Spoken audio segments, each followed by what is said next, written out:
Well, Clive, you write a lot about technology and culture issues, but you write for a more mainstream audience. As you describe it, the sort of 56-year-old vice president of the Staple Corporation. How do you make virtual worlds accessible to that audience?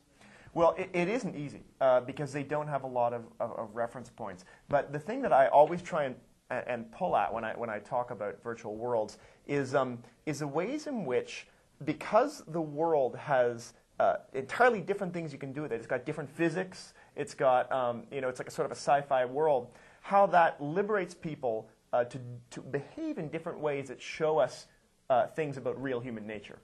The way that you can drag them in is by pointing out the fact that because this is kind of a utopian, in the classic sense of a utopian world, you can actually see how people behave in situations they wouldn't normally get themselves into.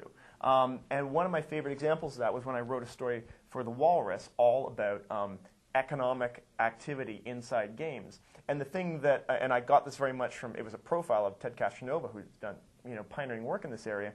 And the thing that really came out in it is that no matter what political philosophy you were interested in looking at, be it capitalism or communism or anarchy, there was a world that had experimented with it to see how it would really work, and you could see how people responded to it, and you could understand what it is they liked or disliked about the system. Like one of Ted's big points about EverQuest is that the reason why everyone went there was because it eradicated the unfairnesses of everyday life, because everyone starts equal. Everyone starts, arriving in the game with nothing but the shirt on their back, and it's just sort of almost an Ayn Randian meritocracy. So you could sort of see how people really actually liked the free market and the idea of capitalism. But at the same time, you could also see other things, because you could see that when people started buying their way into the game, like buying an avatar, it was like, they basically thought, oh, well, this is like the rich kid getting waved into Harvard with a gentleman's C.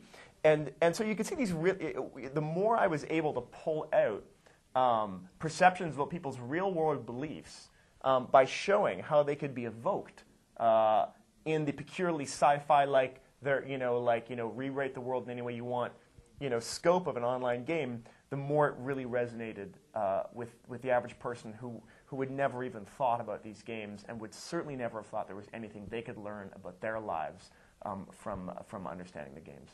So thanks to you, we have these 56-year-old executives who are basically staying up 18 hours a night in their computer room frantically playing online games. Here's hoping. Thanks to you.